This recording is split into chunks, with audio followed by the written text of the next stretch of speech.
The Light That Burns, Chapter 21, Zero Day. I woke up from the deepest of sleeps I'd ever had, and Nicky was curled up on top of the warm blankets. "Morning, my boy." He uncurled all while stretching, and then got up and gave me some head bumps. It was time for breakfast, and I was starving when I woke up, and then my nose smelled eggs and bacon cooking. My feet followed my nose to the kitchen, where Nicky by my side the whole time. James was already sitting at the table eating, and so was Ray. Morning, guys. Yum, something smells good.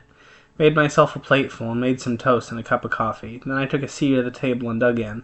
"Ray, is it safe for him to eat eggs or bacon?" Ray nodded. "A side effect of the teleportation is that Nicky's body is totally healed and essentially immortal. I've used it, but Randall never did, as he told me that he wanted and accepted his death." I went back to eating, as what he said didn't sink in at first. Then it hit me all at once.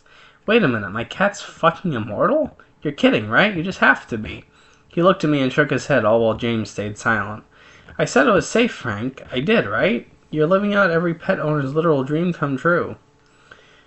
Wow, I mean, he was right, but it was still shocking. Then James finally broke the silence. "So, what does everyone think of this newfound revelation?" There was a more pressing matter. "Well, I, for one, am happy. I was just shocked, but nonetheless I'm also thankful my cat will outlive me."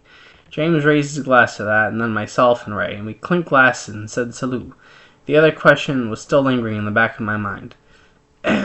"So what's everyone thinking about Sam's offer and the prospect of another person with power?"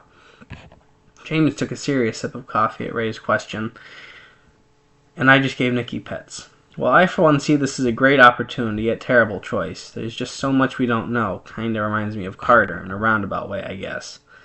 I heard what James was saying. I was curious to hear what Ray had to say.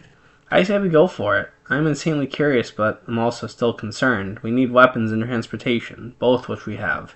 "We had weapons and transportation? Why wasn't I surprised?" James was lighting up a cigarette, and he seemed neutral. Then Ray looked over at me expectantly. "What about you, Frank?" "That was a good question. Damn it, James, you just had to ask that." "I'm with Ray, skeptical at worst, but curious to the point of insanity. It would be interesting to see what remnants of civilization still exist, no matter how weird or foreign the civilization seems to be."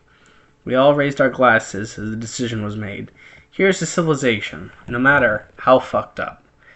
And that is the end of The Light That Burns. Stay tuned for chapter or part 2 on the road. Okay, bye. Love y'all.